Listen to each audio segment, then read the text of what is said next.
Alors, bonjour à tous. Aujourd'hui, on va apprendre à créer un site dynamique avec Node.js. Donc, c'est-à-dire qu'on va avoir une partie statique, donc de l'HTML basique, qui va être affichée par notre serveur Node. Donc, le client va envoyer une requête à une adresse précise et le serveur va lui renvoyer une page HTML. Ça peut par exemple servir pour les requêtes 404, donc c'est-à-dire que si l'utilisateur appelle une adresse qui n'est pas disponible sur notre site, le serveur peut mettre une page par défaut, lui indiquer que la page n'est pas disponible. Ou alors ça peut aussi servir pour changer le langage de la page en fonction de la langue de l'utilisateur. Donc tout d'abord, vous allez devoir vous rendre sur le site de Node.js, donc le lien sera en description. Et donc sur la page d'accueil, on a le choix entre télécharger la version de base ou alors la toute dernière version. Donc je vous conseille de prendre la version de base parce que c'est celle qui est le plus stable. Donc après avoir installé Node.js, on va créer un projet Node.js. Donc pour faire ça, on ouvre le terminal. Donc pour ouvrir le terminal, soit vous avez l'éditeur de code Visual Studio Code, soit vous allez chercher sous Windows CMD pour l'invité de commande. Donc ça marche aussi sous Apple. Donc ce qu'on cherche, c'est le terminal. Et donc on va devoir se rendre dans le dossier de notre site. Donc pour faire ça, on utilise la commande cd. Donc on commence par desktop et ensuite slash et le chemin complet de votre dossier. Donc moi, je vais utiliser la solution du terminal dans Visual Studio Code. Donc on ouvre le terminal en le faisant glisser du bas et on ouvre un nouveau PowerShell avec la croix. Et donc on voit qu'on est déjà dans le chemin du dossier. Et donc pour créer un projet Node, on a juste à faire npm init. Donc là, on peut passer les paramètres du projet, donc on va tout passer. Et donc on voit qu'un fichier a été créé dans notre dossier, donc c'est le package.json. Et donc comme vous pouvez voir, on a l'élément main qui est égal à index.js. Donc index.js, ça va être le fichier de notre serveur Node. Donc on va créer ce fichier index.js. Et donc pour se servir plus simplement de Node.js, on va installer Express. Donc pour installer Express, on va faire un npm install espace Express. Donc on voit que déjà un dossier Node module s'est créé. On a aussi un package lock.json. Et dans le package.json, on peut voir que dans les dependencies, on a Express dedans. Donc on va commencer par appeler Express à l'intérieur du fichier index.js, donc dans le serveur. Donc on va faire une const express est égal à require. Donc require, c'est le module d'importation dans Node. Donc require entre parenthèses, entre guillemets, express. Donc ensuite on va créer une application. Donc on fait const app égale express avec une parenthèse. Ensuite on va mettre un port à notre application. Donc le port, c'est l'adresse sur notre PC où se situe le serveur. Donc on crée la constante port en majuscule égale à 80 80. Ensuite on va démarrer l'application. Donc on va faire un app.listen. On met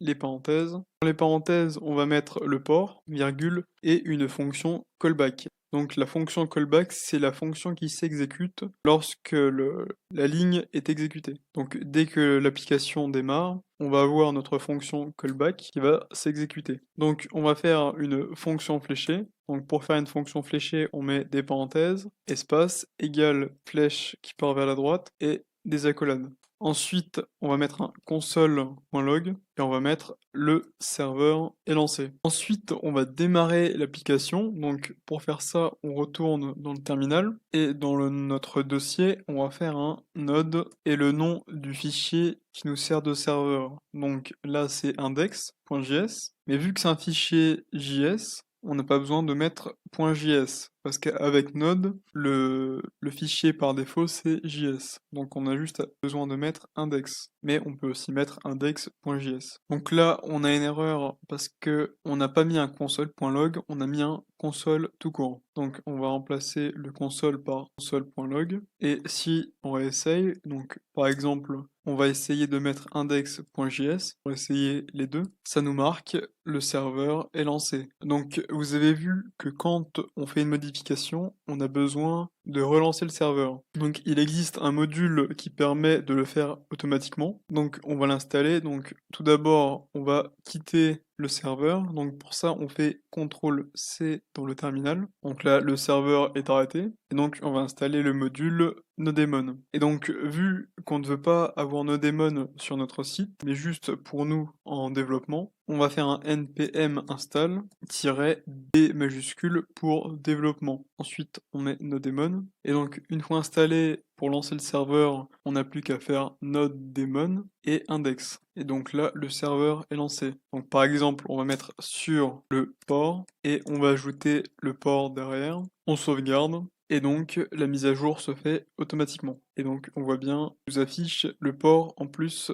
du serveur est lancé. Donc, on va aussi faire un script pour le lancer plus simplement. Donc, on va aller dans le package.json et donc, on a une section script. Donc, on a test à l'intérieur. Donc, on peut le supprimer parce que ça sert à rien. Et donc, on va commencer par mettre le script start. Donc, start, ça va être node index. Donc, c'est le démarrage de base. Mais nous, celui qu'on va utiliser, c'est app. Donc, app, ça va être le démarrage avec nodemon. Donc, on met nodemon index. Donc, on va arrêter le serveur avec CTRL-C. Et maintenant, pour le lancer, on a juste à faire npm run. Donc, run pour lancer un script et on va lancer le script app. Et donc ça exécute le script nodemon index et ça nous marque le serveur est lancé sur le port 8080. Maintenant, dans le navigateur, on va taper localhost, donc c'est l'endroit où est notre serveur, et on met 2 points et notre port. Donc le port c'est 8080. Et donc on est sur le localhost 8080. Ça nous marque cannot get slash. Donc slash, ça veut dire qu'on est à la racine de l'adresse et que à cette adresse, on n'a aucune page qui est renvoyée. Et donc dans le index.js, on va faire en sorte que ça renvoie quelque chose à l'adresse slash. Donc on va faire un app.get parce que quand on fait une requête à une adresse dans le navigateur, ça envoie une requête get pour obtenir des informations. Donc on met les parenthèses, on met l'adresse de la requête, donc nous c'est slash, c'est l'adresse de base, virgule et la fonction callback. Donc dans ce cas, quand l'utilisateur va faire une requête get sur l'adresse slash, donc sur la racine du site, ça va exécuter notre fonction callback. Donc comme toujours, on fait une fonction fléchée, donc c'est-à-dire parenthèse et accolade, sauf que dans les parenthèses, on va mettre des paramètres. Donc comme paramètre, on va mettre rec et res. Donc rec, c'est la requête et res, c'est la réponse. Et donc on va renvoyer une réponse à l'intérieur, donc on fait res.send, parenthèse, et donc on va mettre entre guillemets bonjour. Donc comme on peut le voir, on n'a pas besoin du rec pour l'instant, donc de la requête. Du coup, vu qu'on n'en a pas besoin, on peut la remplacer par un tiret du bas. Donc on sauvegarde. Et quand on actualise dans le navigateur, on voit bien qu'il y a bonjour de renvoyer. Ensuite, à la place de renvoyer bonjour, on va renvoyer une page HTML. Donc on va commencer par faire un dossier HTML. Et à l'intérieur, on va mettre un fichier index.html. Ensuite, on va faire une structure de page HTML. À l'intérieur du body, on va mettre un paragraphe avec à l'intérieur bonjour tout le monde. Et dans le index.js, on va importer un module qui permet d'importer des fichiers. Donc ce module, c'est fs. Donc on fait const fs égale require entre parenthèses entre guillemets fs. Ensuite, dans notre app.get slash, on va créer une constante index HTML qui sera égale à fs.readFileSync. On va mettre entre parenthèses. Alors on va mettre du bas, dir name. Donc dir name, ça permet de partir à la racine du dossier. Donc c'est utile quand vous allez déployer le site sur internet. Le navigateur va pouvoir partir de la racine de notre dossier. Ensuite, on va mettre un plus, on met les guillemets, ensuite on met le chemin du fichier index.html. Donc slash html pour entrer dans le dossier html, slash index.html. Ensuite, on fait virgule et on met utf8. Donc, on doit aussi le renseigner dans le index.html. Donc, le UTF-8, ça permet d'avoir les caractères qui s'affichent normalement. C'est la méthode d'encodage des caractères. Si on le met pas, on va avoir des problèmes d'affichage, on va avoir des caractères bizarres. Donc pour le mettre dans le HTML, on va dans le head et on crée une balise méta. Donc c'est une balise qui ne prend pas de balise de fermeture et donc on va lui mettre comme attribut char tête égale UTF-8. Ensuite, dans le index.html, on va retirer le bonjour du res.send dans le app.get et on va mettre index.html qui correspond à notre fichier HTML. On sauvegarde et dans le navigateur, on a bien le bonjour tout le monde de notre page HTML qui s'affiche. Maintenant, on va devoir ajouter du style. Donc, on va commencer par créer un dossier CSS style. On va faire un index.css et dans ce index, on va mettre tous les paragraphes. Donc, on appelle les P, on met les accolades et à ces paragraphes, on met une couleur rouge. Donc, color de point red avec le point virgule bien sûr à la fin. Ce index.css, on va le relier au index.html. Donc on fait une balise link dans le head avec rel égale style sheet et on met href égale le chemin du fichier index.css. On sauvegarde et là normalement dans le navigateur ça ne marche pas. Donc c'est dû au fait que notre index.js, donc c'est-à-dire le serveur, n'a pas accès au CSS. On ne lui a pas renseigné de CSS. Donc pour faire en sorte que le serveur reconnaisse le CSS, on va utiliser le app.use pour qu'il l'utilise. On met le chemin du dossier, donc /css, virgule, et on met un express.static parce que c'est la partie statique de notre site. Donc le express.static c'est une fonction, donc on met les parenthèses. À l'intérieur on met notre dir name plus entre guillemets le chemin du dossier, donc /css avec un slash encore à la fin. On sauvegarde et dans le navigateur on remarque que le paragraphe est rouge, donc c'est-à-dire que le CSS a été appliqué au HTML. Ensuite on va faire différents affichages en fonction de la langue de l'utilisateur. Donc pour faire ça, on va créer une constante langue, et donc cette constante, elle est égale à process.env. Après ce process.env, on va mettre un point lang en majuscule. Et donc on va faire un console.log de ce lang, on va le faire dans le app.listen. Donc on fait un console.log et lang. Et donc, on remarque que dans la console, on obtient un code. Et donc, nous, pour avoir la langue de l'utilisateur, c'est ce qui nous intéresse, c'est le FR devant. Donc, ce FR, c'est un code ISO 639-1. Donc, je vous mets le lien de cette page où il y a tous les codes par pays. Donc, nous, on peut voir que la France, c'est FR. Et donc, ce code, à chaque fois, on remarque qu'il n'a que 2 lettres. Donc, on va découper les 2 premières lettres de la réponse qu'on obtient. Donc, pour faire ça, on va dans la constante langue et on utilise la fonction de JavaScript slice. Et donc, on va découper de l'index 0 à l'index 2. Et là, on n'a plus que le FR. Ensuite, dans le HTML, on va faire un dossier FR et un autre dossier EN pour English. Et donc le index.html, il est en français, donc on va le mettre dans le FR.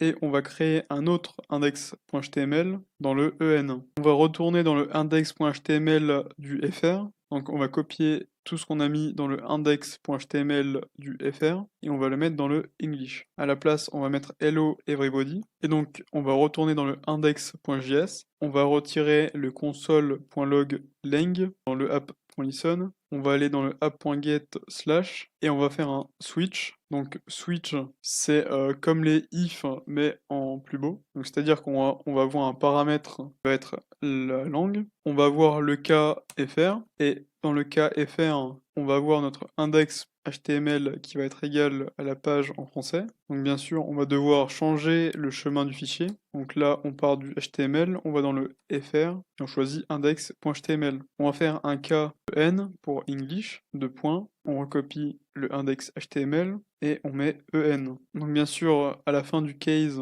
on va mettre un break pour arrêter le switch. Et aussi dans le switch, on peut mettre une valeur par défaut. Donc par défaut, on va mettre la valeur française. Et donc le problème, c'est qu'on a créé une constante pour le index HTML. Donc tout d'abord, on va retirer la valeur qu'on lui attribuait et on va la mettre en let. Let, ça va permettre de modifier la variable index HTML, alors que constante, donc const, ça ne permet pas de la modifier après. Après let index HTML, on met un point virgule. Et donc normalement, nous dans le navigateur, on va avoir la page en français. Mais par exemple, si je mets entre commentaires la valeur de la langue et que je la mets en EN, on va avoir la page en anglais. Donc on va remettre la valeur normale. Ensuite, on va faire une page par défaut, donc une page 404. Donc là, on va le faire seulement en français, pour l'exemple. Donc on fait New File dans le FR et on met 404.html. Dans ce 404.html, on fait la structure de base d'un fichier HTML, donc doctype. Bien sûr, dans le head, on met la balise meta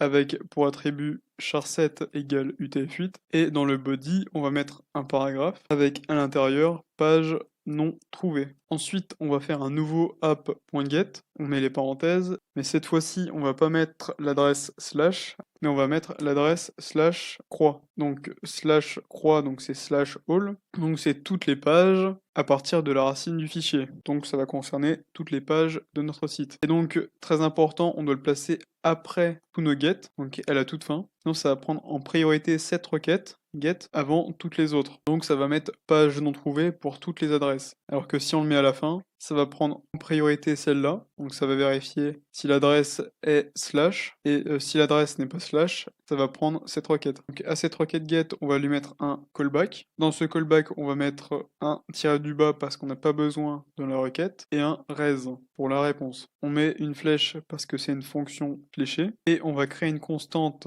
HTML égale fs.readFileSync, entre parenthèses, tiré du bas, dir name, plus le chemin du fichier. Ensuite, on met une virgule et UTF-8. Ensuite, on va renvoyer en réponse ce HTML. Donc, on fait res.send, entre parenthèses, HTML. Donc, j'ai oublié de mettre le fichier, donc 404.html. Et donc, dans le navigateur, on a un problème, c'est-à-dire que le texte s'affiche en noir. Donc, c'est dû au fait qu'on a mis le app.get avant le app.use du CSS. Donc, on va retirer le app.get d'avant le CSS et on va le mettre après. Donc, il faut le placer juste avant le app.listen, donc en sauvegarde. Et dans le navigateur, on a maintenant le texte en rouge. Et on va prendre une adresse au hasard, on va mettre /a et page non trouvée, parce qu'on n'a pas indiqué de requête spécifique pour cette adresse, donc /a. Donc du coup, ça prend l'adresse /all pour toutes les adresses du site, hormis celle qu'on a indiquée plus haut. Et donc, dans le cas où ça ne trouve pas d'adresse, ça envoie notre 404.html. Donc, il y a encore plein d'exemples pour les sites dynamiques, mais c'est tout pour ce tuto.